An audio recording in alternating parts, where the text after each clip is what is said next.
اللہ رب العزت کا بہت ہی بڑا احسان ہے، کرم ہے، فضل ہے کہ اس نے ہمیں انسان بنایا۔ یہ اللہ کا بہت ہی عظیم احسان ہے۔ والتین والزیتون وطور سینین وہذا البلد الامین لقد خلقنا الانسان فی احسن تقویم۔ قسمیں کھائی ہیں اللہ رب العزت نے اور اس کے بعد بتایا کہ انسان کو ہم نے بہترین سانچے میں ڈھالا ہے، انسان کو اشرف المخلوقات بنایا۔ تو اللہ رب العزت کا یہ بہت ہی بڑا احسان ہے کہ اس نے ہمیں انسان بنایا۔ اس کے بعد اللہ کا عظیم احسان ہے کہ انسان کے ساتھ ساتھ اس نے ہمیں مسلمان بنایا۔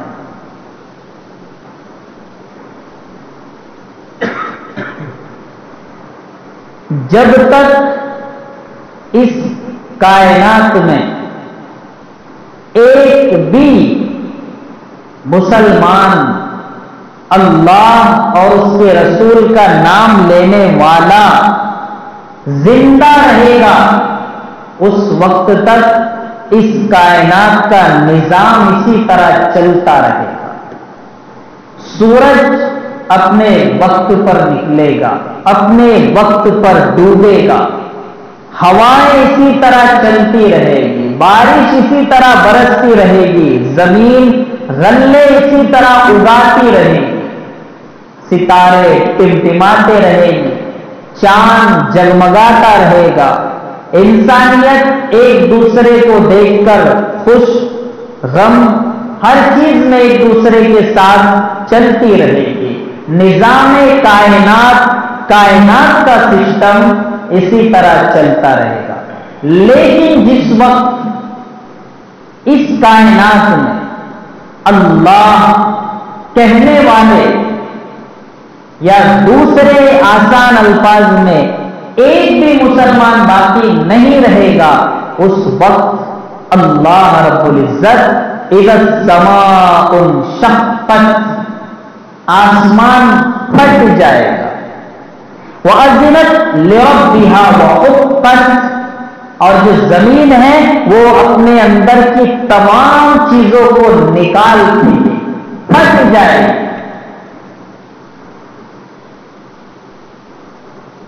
وَإِذَا الْأَرْضُ مُدَّتْ وَأَلْقَتْ مَا فِيهَا وَتَخَلَّتْ، نکال دے گی جو کچھ اپنے اندر ہے اور خالی ہو جائے۔ زمین تنگ ہو جائے گی، انسانیت، زلزلے، ڈراؤنی آوازیں، یہ سب چیزیں اس وقت ہوگی جب دنیا کا آخری دن ہوگا۔ اور یہ کب ہوگا؟ جب اس کائنات میں اہل اسلام میں سے کوئی بھی مسلمان باقی نہیں رہے گا۔ تو اہل اسلام میں سے ہونا یہ اللہ کا بہت بڑا احسان ہے۔ تیسری چیز، اللہ رب العزت نے ہمیں مسلمان ہونے کے ساتھ ساتھ ایسے نبی کی امت میں پیدا فرمایا کہ اللہ رب العزت خود ارشاد فرماتا ہے لولا محمد لما خلقت النار والجنہ، اگر محمد نہ ہوتے تو میں جنت اور جہنم کو بھی پیدا نہ کرتا۔ اتنا سہرا نبی، اتنا پیارا نبی دیا کہ لا الہ الا اللہ محمد الرسول اللہ، اگر اذان میں پہلے خدا کا ذکر تو بعد میں میرے نبی کا ذکر، تکبیر میں پہلے خدا کا ذکر ہے تو بعد میں محمد مصطفیٰ کا ذکر ہے، نماز میں پہلے خدا کا ذکر ہے تو بعد میں محمد مصطفیٰ کا ذکر ہے، قرآن میں پہلے خدا کا ذکر مصطفیٰ کا ذکر ہے. تورات، انجیل، زبور اٹھا لیجئے، جہاں بھی خدا کا ذکر ہے اللہ رب العزت نے میرے نبی کا ذکر پہلی کتابوں میں بھی کیا. تو جہاں بھی خدائی میں خدا کا ذکر ہے وہاں مصطفی میں مصطفیٰ کا ذکر ہے. ایسا پیارا نبی ہمیں ملا تو یہ اللہ کا کتنا بڑا احسان ہے. عیسیٰ علیہ السلام دعا فرما رہے ہیں یا اللہ مجھے محمد کی امت میں پیدا کر. موسیٰ علیہ السلام دعا فرما رہے یا اللہ مجھے محمد کی امت میں پیدا کر. عیسیٰ علیہ السلام کی دعا قبول ہو گئی اور قیامت سے پہلے عیسیٰ علیہ السلام تشریف لائیں گے، امتی بن کر آئیں گے، نبی بن کر نہیں. تو میرے دوستو، ایک تو انسان، دوسرے مسلمان اور تیسرا انسان امت محمدیہ میں پیدا ہوا. اب یہ تمام چیزیں اللہ رب العزت نے ہمیں دے دی اور ہمیں ایک عظیم امت کا لقب بھی مل گیا. کنتم خیر امت اخرجت للناس تأمرون بالمعروف وتنہون عن المنکر. تم بہترین امت ہو، اخرجت للناس، لوگوں کے نفع رسانی کے لیے بھیجے گئے ہو، نکالے گئے ہو. کیا کام ہے بھائی؟ تأمرون بالمعروف، اچھائی کا حکم دیتے ہو، وتنہون عن المنکر، اور برائی سے روکتے ہو، وتؤمنون باللہ، اللہ پر ایمان رکھتے ہیں. تو یہ خیر امت کی صفات ذکر کی گئی ہے. اور اللہ کے رسول صلی اللہ علیہ وسلم حجۃ الوداع کے موقع پر، جو آپ کا آخری حج تھا، اس کے بعد آپ اللہ رب العزت سے جا ملے. اللہ کے رسول صلی اللہ علیہ وسلم نے ارشاد فرمایا فَلْيُبَلِّغِ الشَّاهِدُ الْغَائِبَ، حاضرین غائبین تک میرا پیغام پہنچا. کیا پیغام ہے بھائی؟ یا ایھا الرسول بلغ ما انزل الیک من ربک، اے رسول پہنچا دیجئے جو کچھ تم پر نازل کیا گیا ہے. وَإِن لَّمْ تَفْعَلْ، اور اگر آپ نے نہیں پہنچایا فَمَا بَلَّغْتَ رِسَالَتَهُ، تو آپ نے آپ کی رسالت کا حق ادا نہیں کیا. اور اللہ کے رسول کیا فرما رہے؟ فَلْيُبَلِّغِ الشَّاهِدُ الْغَائِبَ.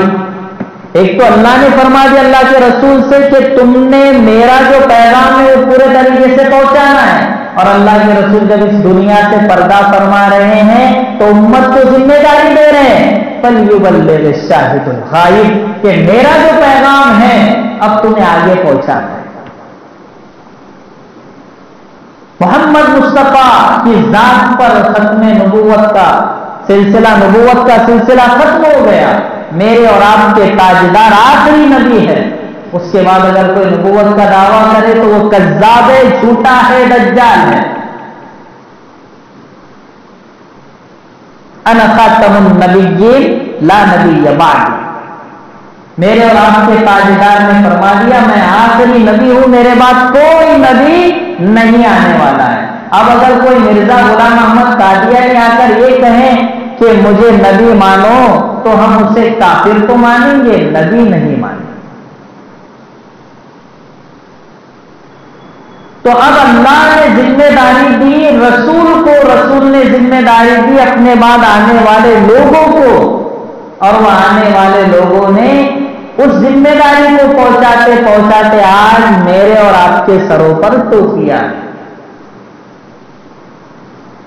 فَلْيُبَلِّغِ الشَّاهِدُ الْغَائِبَ پر انہوں نے عمل کیا. اللہ اور اس کے رسول کے پیغام کو پہنچانے کے لیے قربانیاں دی. صحابہ نے کیا کچھ نہیں کیا اس دین کو پہنچانے کے لیے، اس دین کو نافذ کرنے کے لیے کیا کچھ نہیں قربانیاں دی. ہم سنتے رہتے اولیاء کرام اپنے علاقوں کو چھوڑ کر کتنے، ہمارے اورنگ آباد کے علاقے میں کتنے بڑے بڑے اولیاء اکرام یہاں موجود سوئے ہوئے ہیں، یہ بہت بڑے بڑے اللہ والے ہیں. تو یہ کس لیے آئے تھے؟ یہ اللہ اور اس کے رسول کے پیغام کو پہنچانے کے لیے آئے تھے. حضرت خواجہ معین الدین چشتی اجمیر رحمت اللہ علیہ، ان کی تاریخ آپ پڑھیے. باقاعدہ مدینۃ المنورہ میں اللہ کے رسول نے خواب میں آ کر ارشاد فرمایا کہ جاؤ ہندوستان میں اللہ تم سے دین کا کام لے گا. آج افسوس ہے کہ ان کی مزار پر شرک کیا جا رہا ہے. مزار پر حاضری اگر کوئی جاتا ہے، پڑھتا ہے، زیارت کرتا ہے، اس سے انکار اسلام نے نہیں کیا ہے. لیکن اگر کوئی وہاں جا کر ماتھا ٹیکتا ہے، مانگتا ہے، تو پھر تو اللہ کے علاوہ کسی کو بھی سجدہ جائز نہیں ہے. اللہ کے علاوہ کوئی بھی دل کے بھید جان نہیں سکتا. تو اللہ والے نے انہوں نے دین کا کام کیا ہے، اور ان کی قبروں پر جانا یہ کوئی غلط کام نہیں ہے، شریعت کے خلاف نہیں ہے. وہاں جا کر بدعات کرنا، وہاں جا کر خرافات کرنا، یہ چیزیں اسلام نے ان چیزوں کو منع کیا.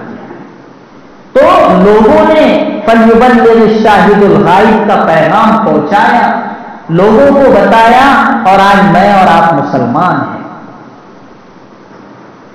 میں نے جب آنکھیں کھولی تو میں مسلمان، آپ نے جب آنکھیں کھولی تو آپ مسلمان. تو آپ کو اور مجھے پتہ ہی نہیں ہے کہ مسلمان بننے کے لیے اور مسلمانی باقی رکھنے کے لیے کتنے پاپڑ بیلنا پڑتے ہیں. حضرت بلال رضی اللہ تعالیٰ عنہ پڑھو زندگی، تب پتا چلے گا کہ مسلمان باقی رہنے کے لیے کتنے پاپڑ بیلنا پڑتے ہیں. حضرت سمیہ ابو جہل نے 2 پیر 2 اٹھنیوں کو باندھا اور ایسا 2 اٹھنیاں چلا دی، بیچ میں سے پورا چیر دیا. کل قیامت کے دن اگر حضرت سمیہ سے سامنا ہو گیا، حضرت بلال حبشی سامنے آ گئے اور ہم سے سوال کر لیا کہ ہم نے دین کو پہنچانے کے لیے اپنی جانیں نچھاور کر دی تھی، قربان کر دی تھی، تم نے کیا کیا اس دین کے لیے؟ تو میں اور اگر آپ ہماری 24 گھنٹے کی زندگی پر غور کریں گے تو سر شرم سے نیچے جھک جائے گا، اور ہم یہ سوچنے پر مجبور ہو جائیں گے کہ ہائے افسوس، ہم نے تو اسلام کے لیے کچھ بھی نہیں کیا. تو ہم بہت بڑے ذمہ دار بنا کر بھیجے گئے. اخرجت للناس، اور یہاں ناس کا لفظ ہے، ناس، کہ کائنات کا کسی بھی ذات پات کا شخص ہو ہمیں اس تک دین پہنچانا ہے. للناس یا للمسلم نہیں ہے کہ صرف مسلمانوں تک دین پہنچانا ہے. للناس، ہر ذات پات ہر مذہب کے شخص تک ہمیں دین اسلام پہنچانا ہے.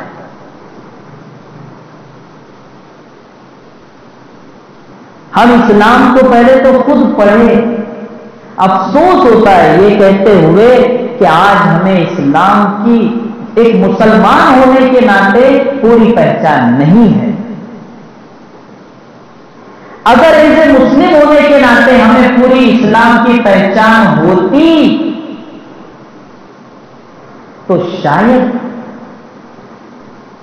آج جو کردار ہم ادا کر رہے ہیں وہ کردار ہم ادا نہیں کر رہے ہوتے. مسجد ویران پڑی ہے، ایک سادہ آدمی، ایک محلے کا مالدار آدمی، باروب شخص اگر ہمیں کہے کہ نام لے کر پکارے کہ بھائی آپ آئیے، تو ہمارا سینہ چوڑا ہو جاتا ہے. دنیا دار لیڈر اگر ہمیں بلاوے، او ہو مجھے تو فلاں صاحب نے بلایا ہے، تو ہم بڑے فخر سے، اور آج کل تو وہ سوشل میڈیا جب سے نکلا ہے موبائل، تو وہ ہر چیز میں فوٹو کھینچوانا ہے بس. تو تھوڑا سا کچھ ہو گیا تو چلو سیلفی لے لو بھائی، تو فخر کریں گے ہم لوگ. کیوں؟ کہ اس کے ساتھ ملے، اس سے بات کی، اس نے بلایا، اور یہ بہت بڑی بات ہو گئی۔ ایک سڑک چھاپ لیڈر کے لیے ہم لوگ بھاگتے ہیں، دوڑتے ہیں، لیکن اللہ رب العزت 5 وقت ہمیں بلا رہا ہے، 5 وقت، اور گارنٹی کے ساتھ بلا رہا ہے، حیا علی الصلاۃ حیا علی الفلاح، کامیابی کی طرف آؤ۔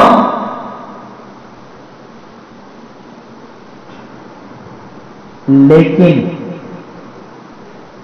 ہم اپنے دل پر ہاتھ رکھ کر اپنے دل سے یہ سوال کریں کہ جب اذان ہو رہی ہے تو کیا میرے دل پر دستک لگ رہی ہے؟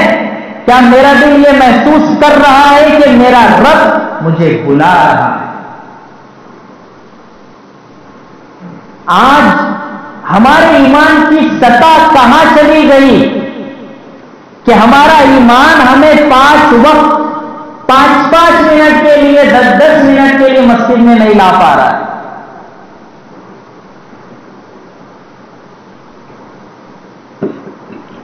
میرے دوستو، اللہ نے جنت بنائی ہمارے لیے، مسلمانوں کے لیے، صرف مسلمانوں کے لیے۔ جنت صرف مسلمانوں کے لیے ہے، لیکن کیا مسلمان اس جنت کے لیے تیاری کر رہا ہے؟ ہم اس دنیا میں کیوں آئے؟ آنے کا مقصد کیا ہے؟ ایک مسافر ہیں ہم لوگ دنیا میں، لیکن افسوس کہ مسافر سفر کرنے کے بجائے بیچ راستے میں رک گیا ہے اور وہی سب کچھ تعمیر کرنے لگ گیا ہے، اور یہ سوچ رہا ہے کہ اور وہ اپنی منزل کو بھول گیا۔ کیا وہ مسافر کامیاب ہو سکتا ہے؟ ٹائم دیکھتے ہیں ہم لوگ، کہیں جانا ہو تو مجھے اتنے بجے وہاں پہنچنا ہے، کسی بھی طرح گاڑی بھگائیں گے، کچھ بھی کریں گے، وہاں پہنچنے کی کوشش کریں گے۔ تو ہمیں اللہ نے سفر کے لیے بھیجا ہے کہ جاؤ، نیکیاں سمیٹ کر لاؤ، گناہوں سے بچ کر آؤ، میرے نبی کی زندگی پر چل کر آؤ، تو تمہیں محمد مصطفیٰ جام کوثر پلائیں گے، کوثر کا جام ہاتھ میں دیں گے، پہچانیں گے۔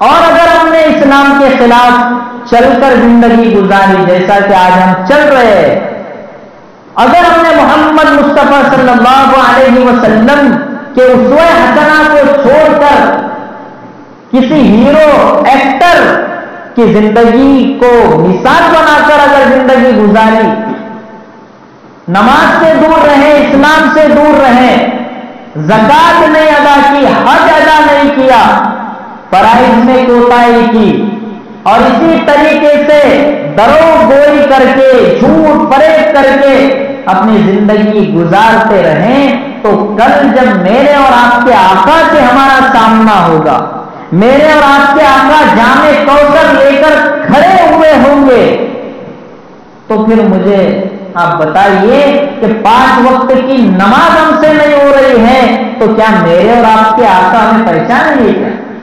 صحابہ نے پوچھا کہ وہاں تو 1 لاکھ 1.25 لاکھ نبیوں کی امتیں ہوں گی، تو آپ کی امت کو کیسے پہچانو گے؟ اللہ کے رسول نے فرمایا کہ جب میری امت 5 وقت کی نماز پڑھتی ہے، وضو کرتی ہے، تو کل قیامت کے دن اللہ رب العزت جو وضو کے اعضاء ہیں انہیں اس طرح چمکدار بنا دے گا کہ میں اپنی امت کو پہچان لوں گا کہ یہ میری امت۔ اور آج اگر ہم 5 وقت نماز نہیں پڑھ رہے ہیں تو اعضاء چمکیں گے بھی نہیں، جب نہیں چمکیں گے تو نبی پہچانیں گے بھی نہیں، اور جب پہچانیں گے نہیں تو پھر تو جام کوثر نہیں دیں گے۔ اس لیے میرے دوستو، اللہ رب العزت نے ہمیں موقع دیا، دنیا میں بھیجا ہے، تو اس موقع کی ہم قدر کریں، اس موقع کو ہم پہچانیں۔ شناخت کر. یہ دنیا آنی جانی ہے. کئی لوگ آئے، میرے باپ دادا، آپ کے باپ دادا، کئی پردادا ہمارے چلے گئے، دادیاں چلے گئی، کئی خاندانوں کے خاندان نسلیں کی نسلیں ختم ہو گئی. کون رہا ہے یہاں؟ کس کو رہنا ہے یار؟ کسی کو نہیں رہنا. اور ایک بات، اسلام یہ بھی نہیں چاہتا ہے کہ آپ سے سب کچھ چھڑوا دے اور اسلام نیچے نہیں. اللہ کے رسول صلی اللہ علیہ وسلم نے ہر چیز بتائی. اسلام تو وہ سسٹم ہے کہ اگر کوئی صحیح سمجھ لے لے تو اسلام سے بہتر نظام، کلچر اور سسٹم کسی کا نہیں. اس لیے میں نہیں کہہ رہا ہوں کہ میں مسلمان ہوں، کہ بھائی میں مسلمان ہوں تو میرا اسلام بہت بڑھیا ہے. ایسا اس لیے نہیں کہہ رہا ہوں، اس لیے کہہ رہا ہوں کہ اسلام یہ نظام ہے پوری انسانیت کے لیے، صرف مسلمانوں کے لیے نہیں. کیوں کہ اسلام یہ سسٹم بنایا ہے اللہ نے، اور اللہ نے پوری کائنات کو پیدا کیا. تو پوری کائنات کے لیے اس سسٹم کو، اس کلچر کو اللہ رب العزت نے بنایا ہے. اب ہمارا یہ کام ہے کہ اس کلچر کو، اس سسٹم کو، اس نظام کو اس دنیا میں کیسے نافذ کرے، اس دنیا کی انسانیت کیسے اس نظام اور سسٹم کی ماتحتی میں زندگی گزارے، اس کے لیے ہم کوشش کریں. یہ ہمارا کام ہے کہ کائنات کے ہر بند کو ہم قرآن اور حدیث کی روشنی میں زندگی گزارنے والا بنائیں. ہمارا ہر فیصلہ قرآن اور حدیث کی روشنی میں. اللہ سے دعا ہے کہ اللہ تعالیٰ ہمیں اسلام کو سمجھنے کی توفیق عطا فرمائے.